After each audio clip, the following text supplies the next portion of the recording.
For young guys coming up today, I would say, yeah, there's room for you, but you got to make sure you know your instrument very, very well, know your music very well, study the history of the music very well, and get bits and pieces from some of your heroes, because that's what I did.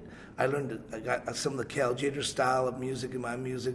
I got some of the Mongo Santa Maria styling of the way he played the congas. So I took from Ray Barretto's band, different ideas, influences that I loved.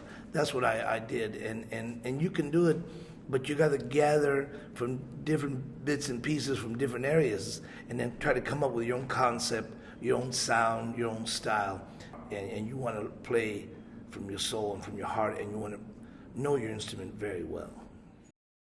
I think one of the things is that jazz right now, current jazz, or a lot of the young players, their music is very intellectual.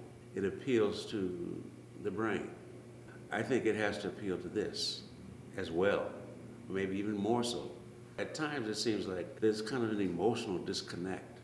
I listen to the music and I can appreciate it for the intellectual content, but sometimes it can leave you cold.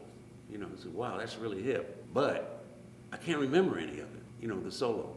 When Miles came out in 1957, I think it was, with around midnight, I knew everybody's solo. And I wasn't unique. The average citizen, the average jazz fan, could sing everybody's solos. That was just part of how you listen to the music, part of how you learn about the music. But that's not so today. It's about scales and playing in odd meters, and there's nothing wrong with that. But there's like no emotional content, or at least nowhere near as much as there used to be. So it's not really music from the heart, it's music from the head. The main thing I tell young musicians is don't lie to yourself. Don't ever lie to yourself. You know when you're not practicing, you know when you're not doing what it is you need to do. All of that stuff shows up in your playing. I tell my students all the time, it's okay if you don't practice. You don't have to practice. But rest assured that there's somebody your age, someplace around the planet practicing. And if you're lucky, you're going to run into them. And when you run into them, don't be angry, don't be jealous. Because all you have to do is just stay on your game. It's a daily thing. We're not asking you to try to accomplish it all in one day or 1 week or 1 month. It's a lifelong process. So the main thing is don't lie to yourself, work hard every day, and make sure that you're always trying to just chip away at something that you're trying to develop. And keep your mind open and clear, open to new things. Don't become set in your ways. There's no one way to do this. I look at Herbie Hancock, Wayne Shorter, James Moody, and some other great musicians.